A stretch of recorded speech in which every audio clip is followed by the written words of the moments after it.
Assalamualaikum. Hai sahabat Aulia, kamu sedang mendengarkan podcast Aulia Hospital. Nama podcast ini adalah Ada Cerita di Aulia. Di sini ada banyak cerita dari dokter, perawat, dan termasuk karyawan non-medis di Aulia Hospital. Unik, seru, dan pastinya tetap mengedukasi kamu. Jangan sampai ketinggalan di setiap episodenya. Podcast Ada Cerita di Aulia. Assalamualaikum warahmatullahi wabarakatuh. Halo sahabat Aulia, ketemu kembali bersama saya Andri Noy di podcast Ada Cerita di Aulia. Nah, sudah lama ya, udah berabad-abad sahabat Aulia. Tetap seperti biasa, daripada podcast sebelum-sebelumnya juga sama dengan podcast sebelumnya, saya tidak sendirian. Saya bersama seorang dokter. Itu adalah hari spesial memperingati tentang sesuatu. Wah, sesuatu. Siapa lagi kalau bukan Dokter Salma Septiani. Halo dokter, selamat sore. Halo, ini sore ya? Oh sorry dok, jam siang ya, mendekati siang. Jam saya hilang dok kemarin. Jam hilang ya. Curhat dulu ya. Jadi sahabat Aulia, jadi saat ini saya sedang bersama Dokter Salma Septiani. Ini adalah dokter spesialis paru di Aulia Hospital. Jadi beliau ini adalah dokter spesialis paru yang sudah bergabung di Aulia dari tahun berapa nih dok? Belum terlalu lama sih, masih Udah dari lama. Agustus Kemarin? Tahun lalu.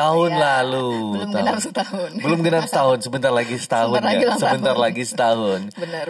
Jadi sebenarnya ada acara apa sih dok? Kita buka sedikit ini. Ya. Kita memperingati hari apa sih sebenarnya gitu? Ini tanggal 24 Maret 2023 ini. Sebenarnya tiap tahun tiap 24 Maret itu adalah kita memperingati hari TBC sedunia atau tuberkulosis sedunia. Tuberkulosis gitu. sedunia. Iya, benar. Jadi Oke. hari TBC sedunia gitu. Jadi sebelum kita bahas lebih lanjut nih tentang TBC-nya nih sahabat Aulia, kita pengen kenalan dulu nih dengan Dokter Salma. Ini enaknya manggil apa nih dok? Ya, Dokter Salma. Dokter Salma aja. Dokter Salma aja. Itu memang familiar seperti itu ya dok ya? Ya, dipanggilnya Dokter Salma. Dokter Salma, oke baiklah. Ini Dokter Salma, ini sekolahnya di mana? TK dulu, kita mulai TK dari dulu. TK ya? Dari TK. Dari TK, SD, SMP, SMA itu semuanya satu sekolah, Cendana, Rumbai, Pekanbaru. Anak Cendana alias segan kita. Anak Cendana, cuy. Nah, baru S1-nya dokter umumnya ngerantau nih ke Sumatera Barat, Sumatera Barat. di Universitas Andalas. Universitas Andalas. Nah, kemudian lanjutin dari spesialisnya, pendidikan program spesialisnya di Pekanbaru lagi, di Pekanbaru Undri. lagi di Undri. Oke. Ya. Berarti dari Padang habis itu balik lagi Ke Pekanbaru. Balik ke asal kembali. Balik lagi ke asal ya. Oke, ini pengen tahu nih dok. Kalau di Pekanbaru memang asli Pekanbaru atau rantauan atau seperti apa? Karena kan ada nih yang sekolahnya dari awal di Pekanbaru, gitu. Tapi dia bukan orang Pekanbaru. Gitu ya. Gitu. Kalau saya sih emang dari lahir emang di Pekanbaru. Orang Oke. tua dari sini, tapi orang tua aslinya Sumatera Barat. Oh, Tapi orang saya tua dari lahir besarnya pun di Pekanbaru juga. Di Pekanbaru Jadi asli juga. Pekanbaru lah ya. Asli Pekanbaru, kalau kayak gini mah asli Pekanbaru jadinya. Oke, ini udah ketahuan ya, berarti anak Cendana, udah bolak-balik ke Sumbar juga. Sumbar. Udah lumayan Balik sering. lagi Pekanbaru. Balik lagi Pekanbaru. Hobinya apaan dok? Hobi ya. Ya. Hobi kuliner termasuk hobi gak ya? Makan termasuk hobi gak ya? Gimana ya? Kuliner. Termasuk hobi. Jadi Hobi berarti ya. kalau kuliner, gue pengen nanya berarti nih dok. Boleh dong nanya-nanya sedikit dong tentang makanan nih ya. Iya. Makanan yang paling tidak dokter sukai gitu. Yang gak disukai ya. Yang nggak disukai, yang dihindari. Yang dihindari ya. Iya. Gak ada tuh kayaknya. Gak ada, Makan. cocok Selain nih. yang halal-halal ya. Yang Cocok halal. nih. Pecinta kuliner nih sama Daulia. Cocok nih. Terlihat dari postur tubuh kali ya. Bukan gue yang bilang ya. Enggak lah. Enggak. Biasanya ya kalau pecinta kuliner itu badannya ya profesional. Cocok lah ya. Tapi diimbangi, selain itu hobinya juga olahraga ya. Jadi ada makan dan olahraga. Jadi Hobi olahraga. Olahraganya apa nih dok? Ya. Olahraganya Bisa apa? lari, Lari. berenang gitu. Sering. Lari, berenang, basket? Nggak bisa. Basket nggak bisa. Oke, main congkak? Basket. Itu olahraga ya. Gak bercanda sih dok. Berarti emang hobinya itu udah makan, habis itu juga olahraga ya dok Iya, ya? seimbang kan, jadi Seimbang. makan banyak, olahraga gitu ya. Oke, berarti dari hobi itu tadi ketemunya pengen jadi dokter kemarin itu gimana dok? Ngemilih ini spesialis paru gitu. Dulu waktu sekolah kepikiran dok. Kenapa? Paru ya. Iya. Kalau paru memang dari dulu memang minatnya ke spesialis paru karena memang yang pertama kali sih kebetulan orang tua penderita penyakit paru juga. Jadi tuh pengen tuh anak sendiri pengen ngobatin bapaknya sendiri nih. Satu lagi yang paling penting tuh karena paru itu organ vital kita untuk bernafas. Kita bernafas dari paru kan. Nah, itu dari situ saya pikirannya untuk tertariknya tuh dari awalnya untuk mengambil paru tuh itu. Oke. Gitu. Itu memang dari kecil ya dok ya? Ya, dari cita-cita dari kecil Pak dokter. Terus ya. kemudian jadi spesialis paru ya. Salah satu alasannya itu Oke. gitu Mas Noy. Saya kira dokter spesialis paru suka makan paru dok. Aduh. Soto paru. Soto paru ya.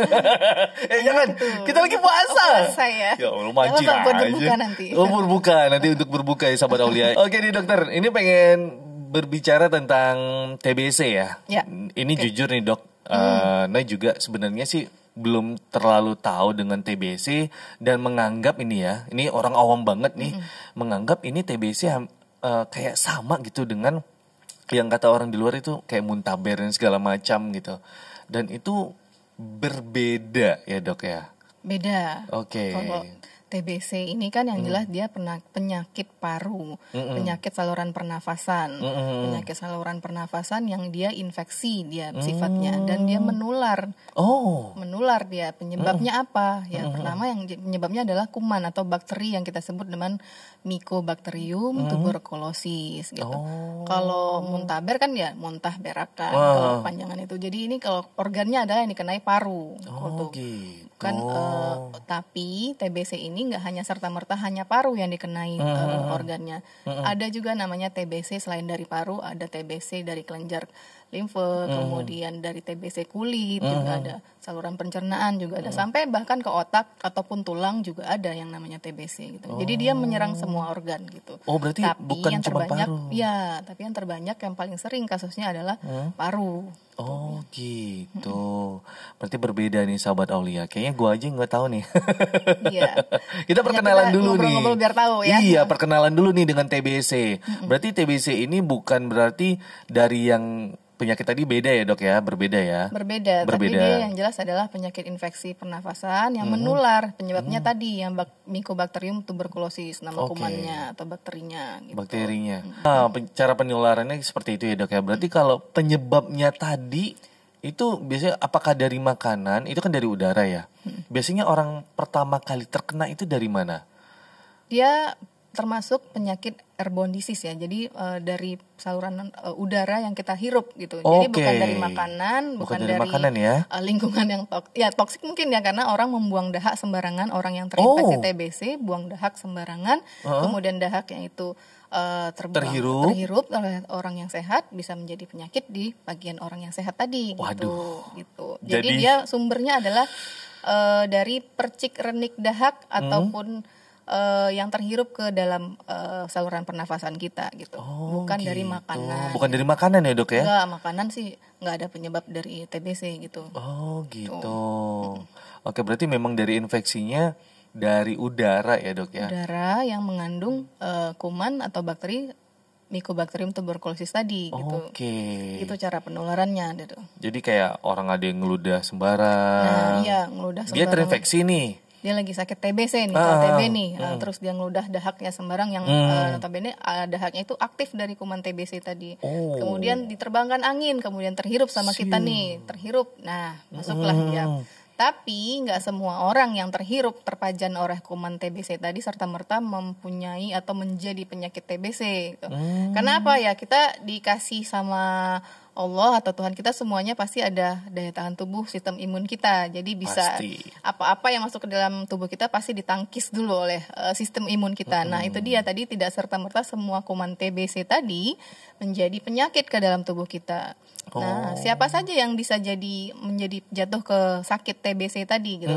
Nah itu dia tadi ya salah satu dari paparan orang yang terinfeksi tadi satu, terus ada individunya mungkin dalam keadaan kondisi tertentu seperti keadaan yang malnutrisi ataupun dengan kondisi yang memang sistem imun yang terganggu seperti HIV, itu gampang sekali karena dia tidak bisa memakan kuman TBC yang harusnya dia memang punya sistem kekebalan seperti itu. Oke, gitu. kekebalannya udah lemah ya dok ya di Betul. sana ya. Oke, ternyata seperti itu. Jadi nggak TBC. semua nih Mas Noy yang udah terhirup nih kita karena kuman TBC banyak sekali gitu di mana-mana ada gitu. Kita terhirup tapi kita pasti akan ada daya tahan tubuh kita untuk memakan nih, memfagosit nih dari sumber kuman tadi gitu. Oke. Gitu. Makanya kita juga sebenarnya sih dok balik lagi kalau misalnya ini orang itu terkena TB paru, ciri-cirinya seperti apa gitu? Ya. Apakah dia tidak sadar atau malah ada yang kata orang nih, lu batuk-batuk tiap hari nggak sembuh-sembuh, lu TBC ya gitu? Ya, Nah itu gimana nih dok? Karena kan banyak kan batuk-batuk apalagi sekarang nih musim panas gini ya. Jadi batuk-batuk yang dikatakan TBC yang kita curiga ke gejala TBC itu pertama adalah batuk lebih dari 2 minggu.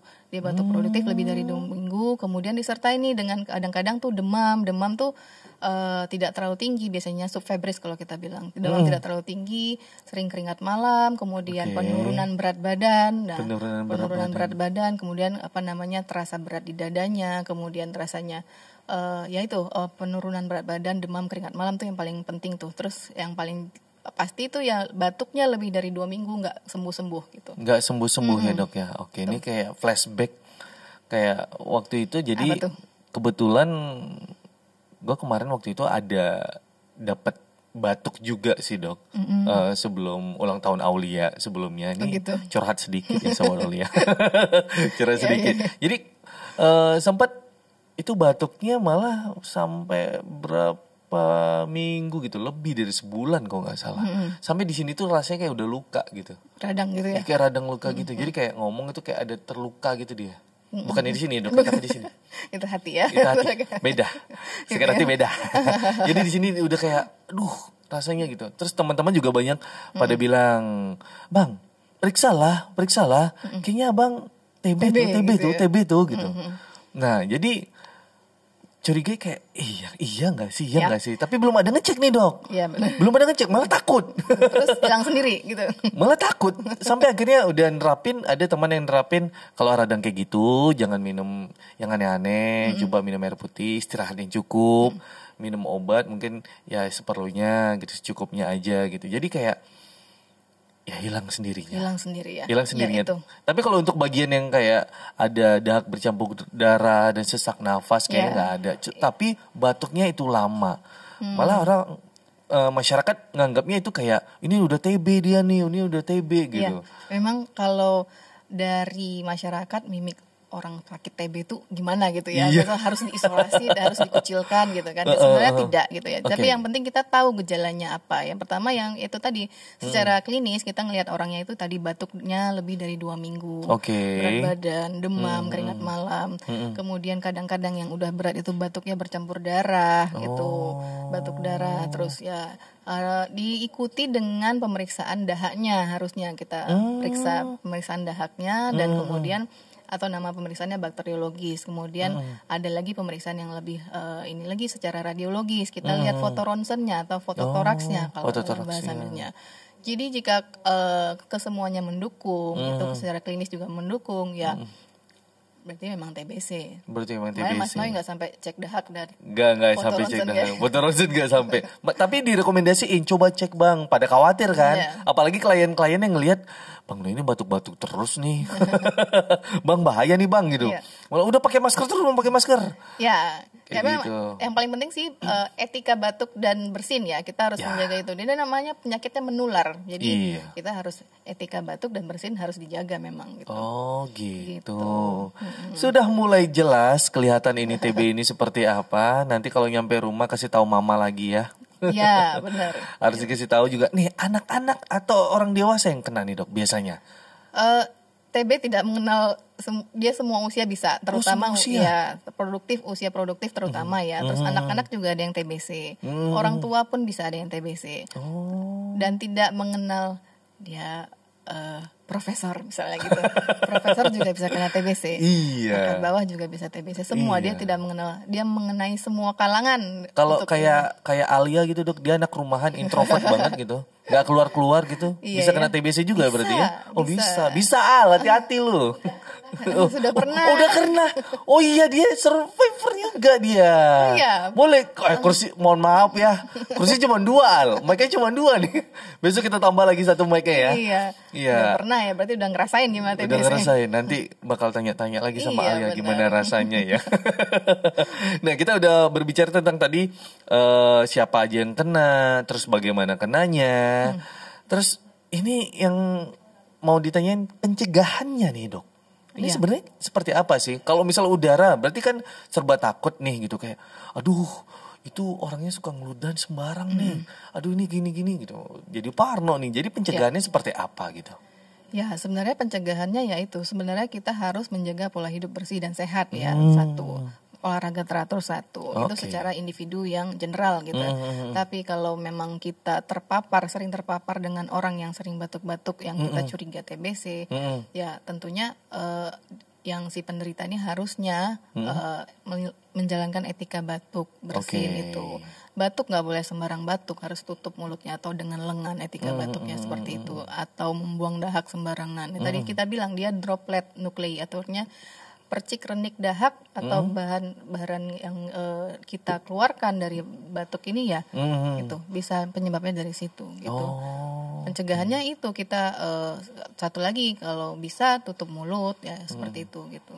Oke, berarti batuknya kayak gini ya Dok ya? Ya, dengan lengan atau bersin dan buang dahak atau Buang dahaknya juga. tisunya yang setelah itu jangan dibuang sembarangan. Oh, seperti jangan itu. buang sembarangan. Itu tidak meludah dan itu menutup mulut semuanya seperti itu. Baik maupun kita udah kena TB ataupun bukan kena TB juga harus menerapkan seperti itu ya Dok ya? Ya, betul. Apalagi kalau udah terkena TBC. Jadi dia berpotensi untuk menginfeksi orang lain gitu. Oke. Apakah sama kayak COVID-19 Dok, yang dimana kayak kalau itu kan dari droplet itu, ini kan dari sentuhan tangan misalnya.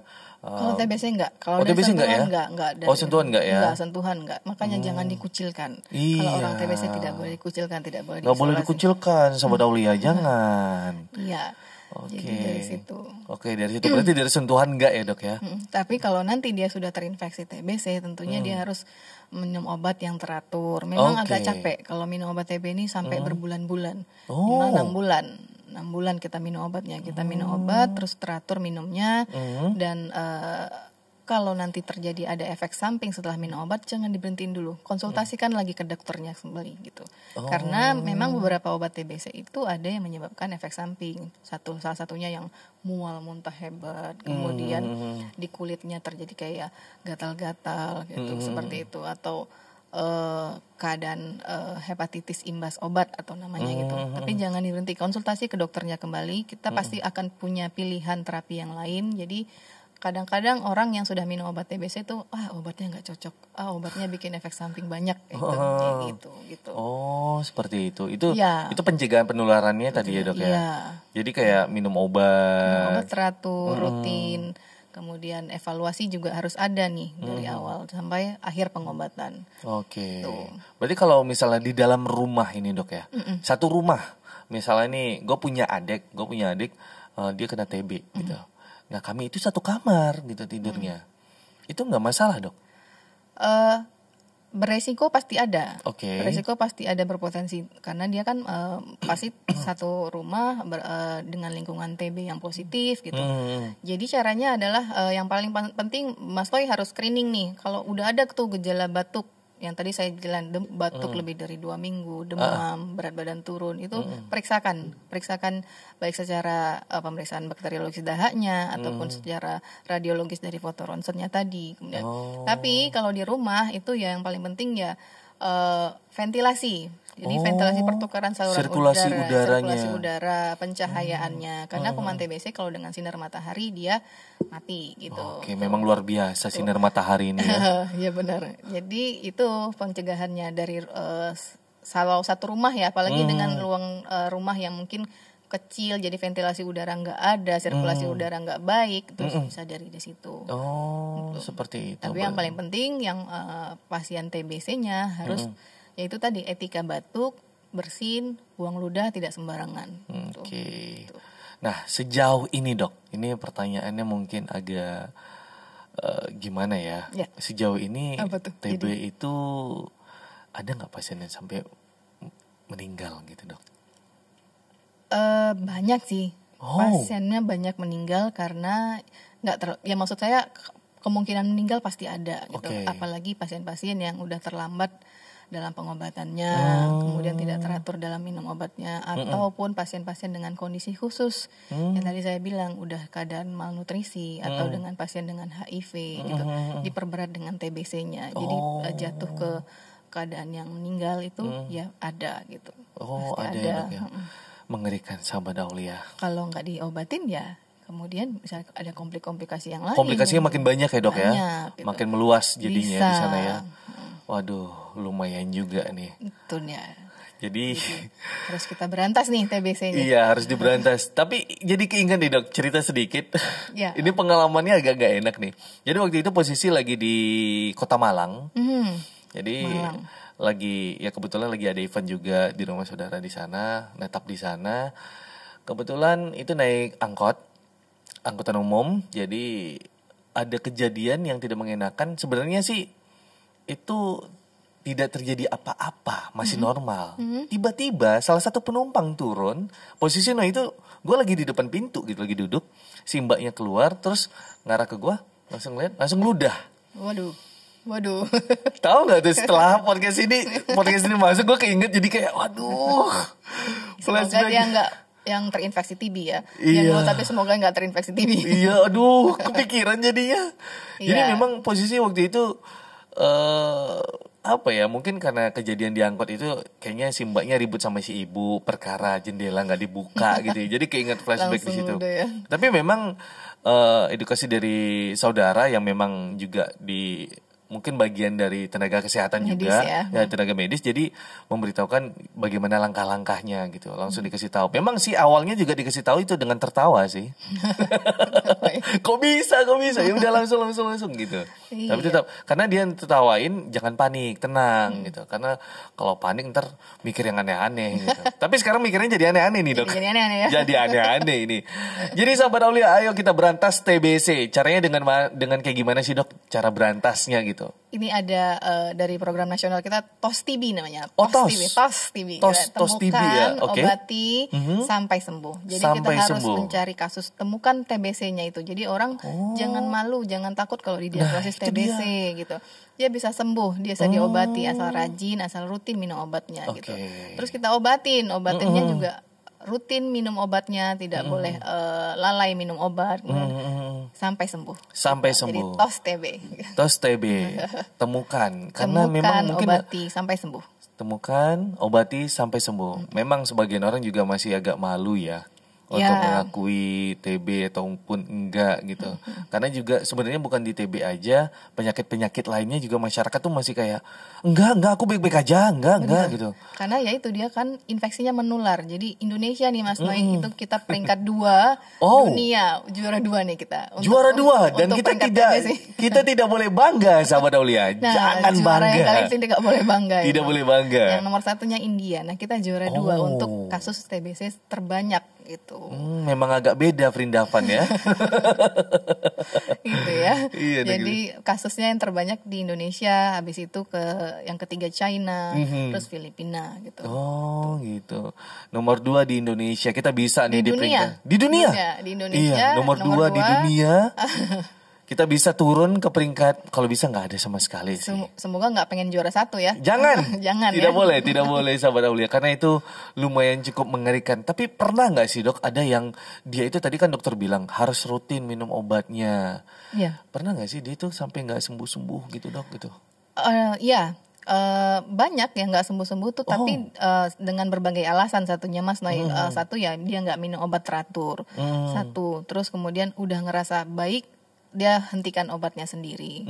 Atau memang efek samping obat yang tadi saya bilang, ada beberapa pasien itu yang efek samping obatnya dari obat TBC ini yang tadi mual muntah, jadi udah malas aja minum obat nih, atau nyeri-nyeri sendi, itu biasa. Jadi setiap obat itu ada efek sampingnya. Nah, terkadang pasien yang malas dengan efek samping atau lalai minum obat tuh menjadi gagal pengobatan kita. Jadi kalau yang TBC kita bilang gagal pengobatan, itu akan jatuh ke nanti TBC resisten obat atau kebal obat. Jadi obat yang harusnya kita berikan yang biasa dari program nasional itu tidak cocok lagi untuk si pasien-pasien yang sudah namanya TBC resisten obat, TB resisten obat atau TB TBRO. TBRO ya. Nah, kalau sudah itu agak lebih repot lagi. Nah, itu gimana dok kalau nggak ada, dia udah kebal obat gitu? Itu bagaimana? Kita cari tahu resistennya dengan apa gitu. Jadi nanti kita obati sesuai dengan, ada pemeriksaan lanjutan nanti kulturnya, biarkan atau pemeriksaan LPA-nya gitu. Dan kalau untuk di Pekanbaru Riau nih khususnya, kita untuk kasus-kasus TBRO gitu kita rujuk ke RSUD Arifin Ahmad. Gitu. Jadi memang pengobatannya itu memang banyak ya dok ya. Banyak dan memakan waktu juga. 6 bulan kalau kalau untuk TB sensitif obat itu secara program nasional itu 2 bulan itu fase intensifnya, kemudian dilanjutkan lagi 4 bulan, atau pada keadaan khusus itu yang seperti pasien-pasien dengan diabetes mellitus dengan penyakit gula, atau nanti TBC-nya kayak meningitis otak itu, dan meningitis TB itu berbeda pengobatannya nanti, lama pengobatannya. Berarti dia itu udah menjalar ke yang lain, terus juga ada penyakit bawaan lagi, jadi gimana itu? Ya, maksudnya kan TBC itu nggak hanya dari paru tadi saya bilang, TBC bisa dari kulit, kemudian kepada otak, kemudian bisa dari saluran pencernaan, tulang, ya itu tadi bisa dari situ. Jadi kalau TBC paru secara general itu 6 bulan. 6 bulan. Nanti kita evaluasi dari awal pengobatan, kemudian dari bulan kedua setelah minum obat kita lihat lagi nih, obatnya respon nggak, gitu. Atau dahaknya tadi positif dari pemeriksaan bakteriologis udah negatif belum. Nah, kalau udah konversi dari positif ke negatif, kita lanjutkan obatnya. Sampai nanti di akhir pengobatan kita tetap melihat kembali udah selesai minum obat, kita evaluasi kembali gitu. Dipantau terus ya dok ya? Ya, benar.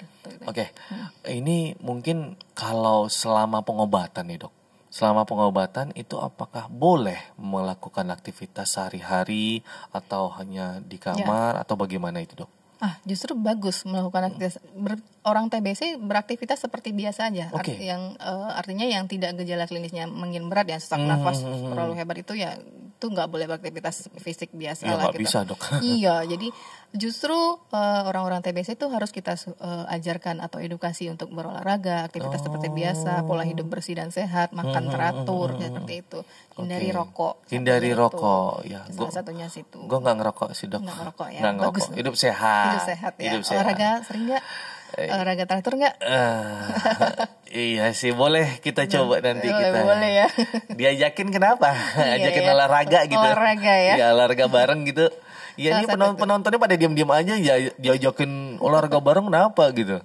Oke dok, berarti memang nggak masalah ya buat sahabat Aulia yang selama ini mungkin lagi pengobatan TB-nya, tetap semangat, harus keluar rumah, jangan di rumah aja ya dok ya berarti ya. Iya, masih harus bisa beraktivitas seperti biasa, masih bisa, asal harus minum bertemu. obat. Berarti harus minum obat terus ya, rutin? Sampai tadi bilang 6 bulan rutin. 6 bulan rutin. Jangan putus. Dan juga harus bertemu dengan matahari ya dok ya? Ya, nah salah satunya berjemur itu kan tadi yang saya bilang kuman TBC itu kalau dia dengan sinar matahari dia akan mati, akan terurai dia. Jadi kalau dalam kondisi kondisi yang ruangan tertutup, kemudian misalnya dahaknya tuh terbuang atau berarti di situ-situ aja ya dok ya. Jadi dahak itu dalam kondisi yang tertutup, kemudian lembab, kemudian itu yang nggak ada sinar mataharinya, dia bisa bertahan berhari-hari, lebih sampai bulan-bulan. Wow, berhari-hari ya. Jadi sahabat Aulia, berjemur salah satu disarankan. Harus berjemur sahabat Aulia, harus berjemur. Tapi bertemu dengan matahari itu bukan berarti matahari yang diskonan ya dok ya. Itu beda. Bentar lagi lebaran, matahari diskonan. Jadi kita udah ngomong nih dok, dari awal sampai akhir tentang TB paru. Nah ini ada beberapa pertanyaan yang sudah saya rangkum. Ini dari beberapa sumber sih dok. Ya, nah pertanyaan yang pertama. Oke. Kalau penyebab dari TB tadi udah kita bahas ya dok ya, udah iya. kita bahas, mungkin bisa di flashback lagi ke belakang. Nah, berapa lama kuman TBC itu bertahan di udara? Ini tadi belum belum ada ya. nih dok. Iya, itu berapa lama dok? Ya itu tadi kalau di udara bebas, udara terbuka itu dia bisa bertahan 1 sampai 2 jam. Oh, Tapi dengan kondisi tertentu yang tadi saya bilang, kalau dia di ruangan tertutup, kemudian lembab suhu udaranya, kemudian tidak terkena sinar matahari, dia bisa berhari-hari hingga 1 bulan lebih juga bisa. Gitu. oke. Itu bertahannya ya. Kalau misal sirkulasi udaranya buruk, berarti dia bisa bertahan lama ya dok ya? Ya, jadi lebih kebal ya. Dia Oke. bisa. Aku kan pakai AC, aku kan pakai exhaust. Itu gimana dok? Ini dalam artian kan yang menyebabkan TBC itu kan dari percik renik tadi. Jadi dari bahan tadi yang seperti sputum atau dahak yang kita bilang secara medis itu dari dahak itu. Jadi kalau ada yang membuang dahak di AC, ada yang buang dahak sembarangan atau ada nggak? Atau dari udara batuk-batuk ya, dia bisa bertahan 1 sampai 2 jam di udara Biasanya nih bebas. kalau misal lagi di coffee shop gitu kan, ruangan AC gitu, batuk, jerap Sembarangan gitu, batuk, langsung. ya itu Dia memang pakai tisu sih dok, cuman diletakin gitu sembarangan gitu aja gitu. ya, tiup angin, terhirup sama orang lain ya udah. Gitu. Tapi lebih baiknya kalau misalnya batuk, sahabat Aulia di rumah aja. Kondisi tubuh memang lagi nggak fit, mending di rumah aja ya dok ya. Kalau lagi nggak fit, jangan keluar-keluar, apalagi ke tempat umum ya dok ya. Ya, tapi olahraga pasti. benar. Kalaupun butuh kegiatan di luar, tadi jaga etika batuknya. Gitu. Pasti harus wajib itu. Oke, pertanyaan berikutnya. Apa yang akan terjadi apabila penyakit TBC tidak diobati, dok? Ya tentunya dia ini kan penyakit infeksi. Infeksi kalau tidak diobati dia akan menjadi lebih berat sampai menimbulkan komplikasi-komplikasi. Contohnya kalau untuk di paru khususnya itu dia nanti sampai bisa menyebabkan ada akumulasi cairan di paru sampai namanya atau efusi pleura gitu. Kemudian ya kalau sudah ada cairan yang harusnya tidak ada di dalam paru pasti akan menyebabkan sesak nafas dan komplikasi-komplikasi yang lain sampai seperti cairan seperti yang namanya kayak seperti nanah itu atau kita bilang pus atau namanya kalau dalam bahasa medisnya emphysema gitu. Itu yang menyebabkan komplikasinya. Jadi kalau sampai kita tidak menyembuhkan atau tidak mengobati, tentu kan ada komplikasi infeksi yang lain. Jadi memperberat infeksinya gitu. Sampai nanti bisa sampai kematian gitu. Oh, mengerikan nih sahabat Aulia. Jadi penyakit TB ini tidak bisa dianggap remeh meskipun batuk-batuk ya dok ya. Iya. Itu gejala utamanya ya dok ya? Batuk lebih dari 2 minggu. Batuk lebih dari 2 minggu. Kadang-kadang yang berat dengan batuk darah. Gitu. Oke, selanjutnya ini dok, ada pertanyaannya, apakah penyakit TBC diwariskan secara genetik? Ayo. Penyakit keturunan berarti ya? Iya. Tidak. Karena dia tadi saya bilang tadi per definisi dia adalah penyakit menular. Dia ditularkan dari saluran pernafasan dari udara yang udara bebas itu yang disebutkan oleh bakteri. Bakterinya apa? Yaitu tadi Mycobacterium tuberculosis. Jadi bukan penyakit turunan. Namun mungkin masyarakat nih nggak ibunya TBC ya, anaknya juga TBC ya. Itu tadi maksudnya dia akan menyebabkan infeksi dalam satu rumah itu ya kalau nggak tahu etika batuknya, tidak menjaga sirkulasi udara, ventilasi ya dia akan rentan karena terpapar terus sama orang yang terinfeksi TBC. Jadi bukan turunan atau diwariskan atau itu bukan. Dia murni adalah penyakit infeksi menular. Malah tetangganya bilangin, iya kamu diwariskan dari mama kamu itu nak. Terus anaknya juga, iya ini warisan dari mamaku. Ya jangan dibanggain juga, diobatin. Penyakit ya. Iya, jangan dibanggain juga, diobatin dong gitu. Jadi sahabat Aulia itu bukan diwariskan secara genetik ya dok ya? Tidak, dia tidak secara genetik, dia murni penyakit infeksi yang menular dari bakteri. Dari bakteri ya. Apakah ini kiriman-kiriman dari Magic? Wow, ada juga tuh penyakit kiriman kena guna-guna katanya. Iya. Ya enggak, dia memang penyakit infeksi. Oh, TBC gitu. murni penyakit infeksi menular. Jadi nggak ada penyakit karena keturunan, kemudian diguna-guna itu nggak ada. Iya. Itu stigma masyarakat kali ya. Stigma masyarakat ya dok ya. Nah itu dia. Tapi mungkin dalam satu keluarga ada yang, ya tadi saya bilang ibunya TBC, anaknya TBC. Nah semua rumah TBC ya itu tadi karena tidak di screening dari awalnya, tidak menjaga pola hidup bersih sehat, kemudian tidak ada etika batuknya, dan itu udah satu lagi kondisi-kondisi khusus mungkin memang keadaan dengan sosioekonomi yang rendah, ventilasi rumahnya tidak baik gitu. Iya, sirkulasi udaranya juga kurang gitu ya dok ya. Iya. Oke, sudah cukup jelas. Pertanyaan berikutnya, Mengapa orang yang terkena TBC menjadi sulit bernafas? Oke, Oke. sulit bernafas. Ya, Karena infeksi tadi ya dok ya ya, sudah namanya makin dia parah infeksi di saluran pernafasan kan. Jadi saluran pernafasan yang harusnya itu tidak ada kuman atau bakteri, jadi kuman Mycobacterium tuberculosis itu berkumpul dalam saluran paru, masuk dari saluran pernafasan ke bronchiolus respiratoris tadi saya bilang, kemudian ke alveolus, dia membentuk fokus primer namanya. Dia bersarang atau pneumonia atau tuberkulosis di situ namanya. Nanti dia sudah membentuk kompleks primer lagi. Nah, itu yang merusak jaringan paru, saluran paru kita, jadinya ya gejala-gejala seperti sesak nafas, susah bernafas, batuk, sampai batuk darah pun itu terjadi ya karena kumannya tadi. Karena kumannya tadi ya dok ya. Oke, itu yang menyebabkan jadinya kita sulit bernafas. Apalagi ada cairan di paru-paru tadi ya dok ya. Ya, kalau yang berat makin udah melebar, ada komplikasinya efusi pleura namanya, cairan di dalam saluran rongga pembungkus parunya. Jadi itu sahabat Aulia, jadinya kalau misalnya kena TBC jadinya sulit bernafas karena itu tadi. Pertanyaan berikutnya, kapan penyakit TBC tidak menularkan lagi? Ini tidak menular lagi ya? Oh ya, tidak menular lagi. Ini sebenarnya mungkin yang maksudnya itu yang lagi masih apa nih dok? Masih masa pengobatan gitu. Oh, oke. Kira-kira ini tidak menularkan lagi kapan? Kalau pertanyaan boleh gue bantu jawab, mungkin kalau singkat gue jawab sih ya pas dia sembuh dia nggak nular lagi gitu. Ya, kalau dia sembuh. Kalau dinyatakan sembuh pasti dia tidak akan menularkan lagi. Tapi kalau dia lagi masa pengobatan, itu apakah dia tidak menularkan lagi atau gimana dok? Ya, Kapan kalau dalam pengobatan dia kalau misalnya kan tadi kita pemeriksaannya ada yang bakteriologis dan radiologis. Kalau dalam bakteriologis itu kemungkinan dia menginfeksi orang lain, misalnya pemeriksaan dahaknya dia positif, itu kemungkinan dia menginfeksikan ke orang lain itu cukup besar. Nanti kita ada evaluasi di akhir pengobatan, di bulan kedua dan akhir pengobatan.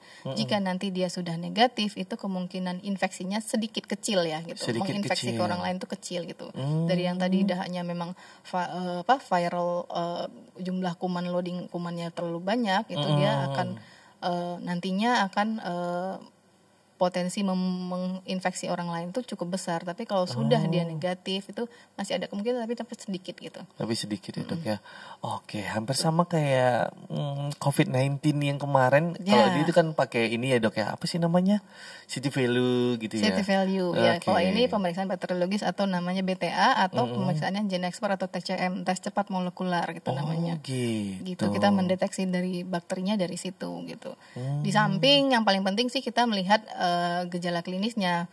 Misalnya dari awal pengobatan yang berat badannya cuman nanti di proses ininya dia naik berat badannya, kemudian sudah tidak ada keluhan berbatuk lagi, kemudian ya sudah dia tidak ada keluhan sesak nafas, berat di dada gitu, berat badan naik, nafsu makan sudah ada, itu dia pemeriksaannya. Gitu. Itu sudah membaik ya dok ya? Membaik dan tetap harus minum obat sampai tuntas. Oke. Kalau dia masa pengobatan di bulan ketiga dia tidak batuk dok, tapi dia masih itu sekitar 3 bulan, apakah dia dinyatakan sembuh atau gimana? Tetap kalau di pemeriksaan lagi, dicek lagi ya dok ya. Pasien TBC ini tidak seperti-merta ada yang pemeriksaan batuk-batuknya itu batuk-batuk dahak yang terlalu hebat itu enggak, tapi dari secara dia ada yang namanya tuberkulosis secara TB secara bakteriologis, ada yang secara klinis. Nah, secara klinis tuh dia keluhannya tuh masuk tuh demam, ada batuk-batuk lebih dari 2 minggu batuk darah, tapi diperiksa dahak ternyata negatif. Gitu. Tapi foto toraksnya kemudian secara klinis itu dia mendukung untuk menyokong untuk ke arah TBC. Dan kedua adalah TB paru yang secara bakteriologis tadi saya bilang itu. Nah, itu. Oke. Cukup jelas nih sahabat Aulia. Jadi mungkin ada pertanyaan-pertanyaan lagi bisa deh di kolom komentar ya dok ya. Bisa di kolom komentar aja, nanti kita bisa arahin, kita bantu jawab lagi gitu. Karena ini dalam rangka Hari TB Sedunia ya dok ya. Itu lebih tepatnya di tanggal 24 Maret 2023. Besok lebih tepatnya. Ya, besok. Nah, yang terakhir ini ada quotes dari dokter nih. Ini kutipan. Biasanya sih kalau mau pantun enggak sih, beda sih. Jangan pantun dok. Itu pantun penutup nanti. Quotes ya. Ya quotes ya. Kira-kira apa nih yang mau disampaikan ke sahabat Aulia di hari TB besok nih dok? Quotesnya kira-kira apa nih? Silakan. Quotesnya yang paling penting kita adalah ya tadi, tos TB, temukan, obati sampai sembuh. Sampai sembuh. Ya. Tos TB.